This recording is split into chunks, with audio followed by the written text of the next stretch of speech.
Hi bookish friends, it's Anna from The Bookish Maven, and today is my October wrap-up video.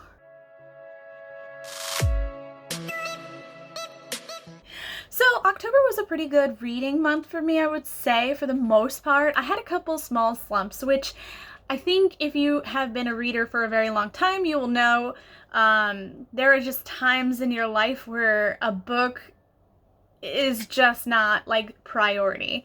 So I had a couple of those. There was a weekend where I just was burnt out, so I vegged on Netflix movies instead of a book. So there was a couple of those moments, but I still managed to read 13 books. I did start to read 2 extra books, so it would have been 15 had I not DNF'd 2 of those books, but 'tis the way that it is in this bookish world of ours. I try not to spend too much time in a book that I don't love. Just because there are so many wonderful books out there, and I just feel like my time is kind of valuable when it comes to reading.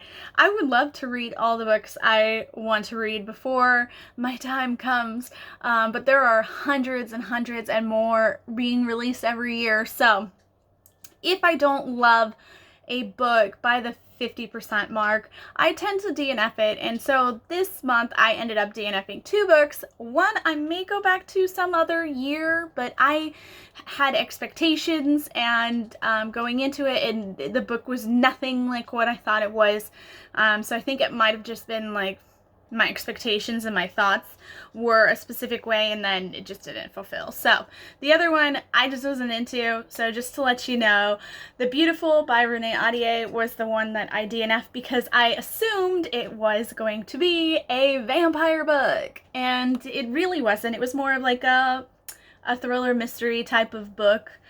There was a supernatural element to it, but it was more mystery solving than it was anything else. Plus the romance was a little strange, so I DNF'd it. I will not give my opinion on the book other than I didn't think it was anything that I expected it to be, so I let it go. The other one that I DNF'd was Eleanor Oliphant is Completely Fine. See, I DNF'd it because I don't even remember the title. Hold on one second. All right. Eleanor Oliphant is Completely Fine, and this one's by Gail Honeyman, and I DNF'd this book because I just wasn't into it. There have been a lot of people that said this is a great book. Maybe. I don't know. I didn't really care for it. That's just my personal opinion. Like I said, I really don't think I have the right to evaluate it since I did not complete it. So I'm going to leave it as one of my DNF books for the month. All right. Other than that, I've read a lot of different books. Some spooky, some just romance, some all over the place.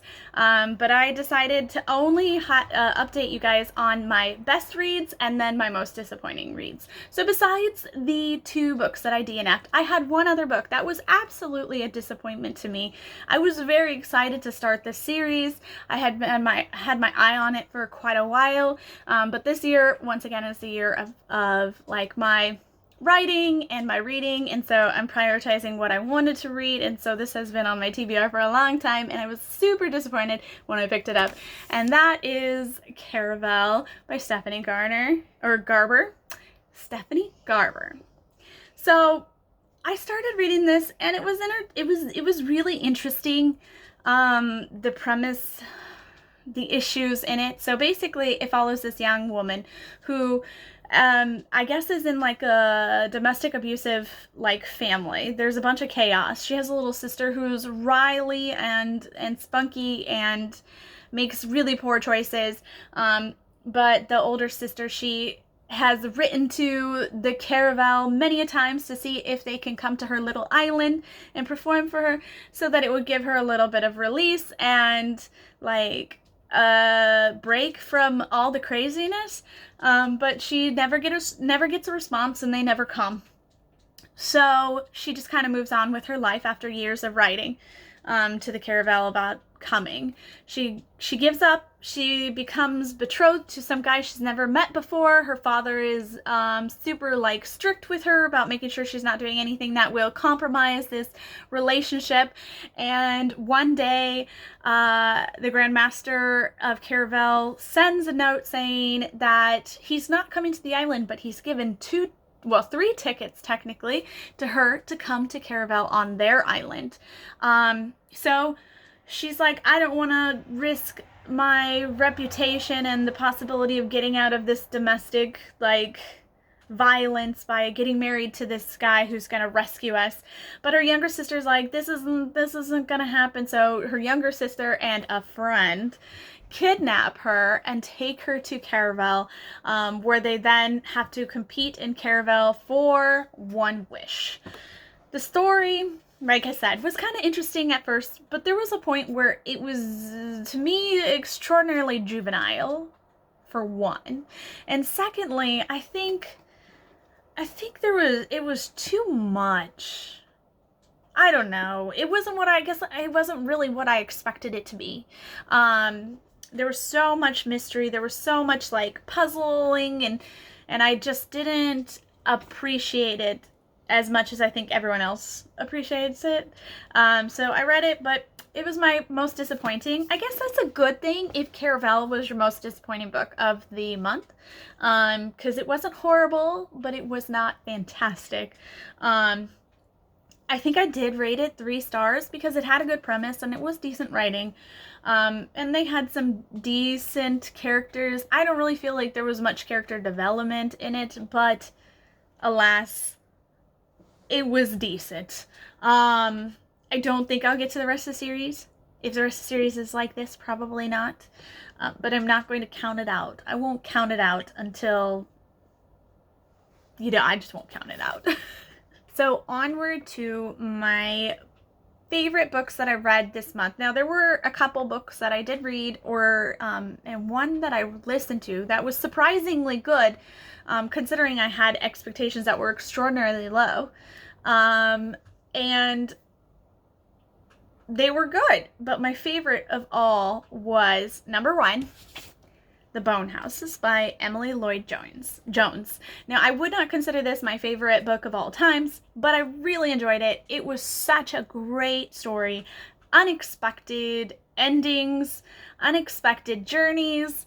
But basically, the story starts out with a young girl who who lives in this small town and just happens to be a gravedigger. Like, her family's a gravediggers and she's a gravedigger, and so that's what she does. She buries the dead. Unfortunately, the dead don't always stay dead in this little town, so she's in charge of making sure that the bone houses, which are the undead, are put back where they belong or burned.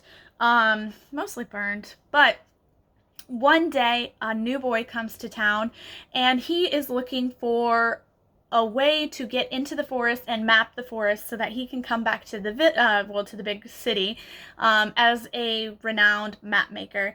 So he hires the gravedigger to walk him through this forest where the graves are and whatnot.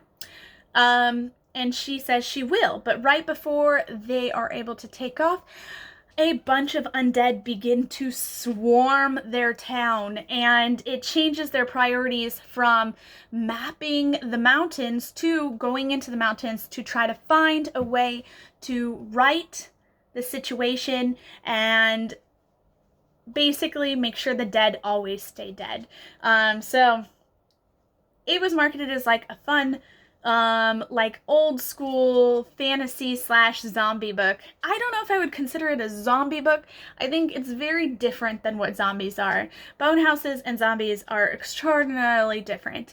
I loved the book. There was such an epic journey through the book that I didn't expect originally, and I think they did a fantastic job.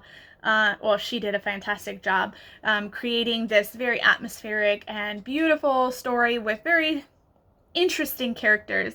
So I really enjoyed it. I wasn't expecting it, but I really did like this. I gave it 4 stars. Once again, it didn't break through that 5th wall, so I didn't give it like the 5-star rating, but it was excellent. I really enjoyed it. The next book that I really enjoyed reading this month was The Cruel Prince. I haven't read the series yet, so this is the first in the series of The Folk of the Air, and I was surprisingly satisfied with this, more than I expected to be. I gave it 4 stars because I don't know if I enjoyed every aspect of the story, but the story itself, like the big overall plot and the characters themselves, I did find very entertaining, and so I did give it 4 stars. So basically, this one is the first in the series, and it follows a young girl who, as a child, her and her sisters are basically kidnapped by a fairy and brought to fairyland, and then the fairy raises them as his own. And when they become old enough, her and her twin sister have decided that they want to be a part of fairyland more than they already are. Like, they want to be accepted. So the young girl named Jude, who's our protagonist, she wants to be accepted as, like, an individual for her own value and her own strengths, but her twin sister, Tyrion, wants to basically be accepted through marriage and love. So they're very two different sisters, and there's a lot of like family drama and family issues that come up in this story, which are very intriguing.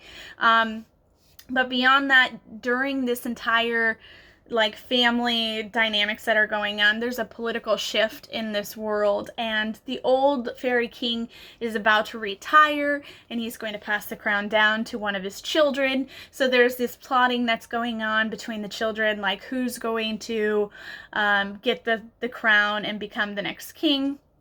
Meanwhile, the youngest son of the king, the prince, the cruel prince, basically is just for some reason has decided that he doesn't like Tyrion, and he has decided that he is going to make her life absolutely miserable. So the story follows Tyrion while she is dealing with this cruel prince and this family issues, as well as this like political uprising and intrigue that's going on. And it was extraordinarily good. I love the way it ended.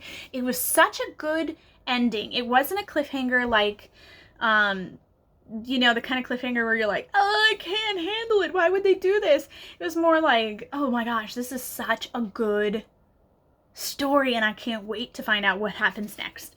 So this coming month I hope to finish this series, but I really enjoyed this one.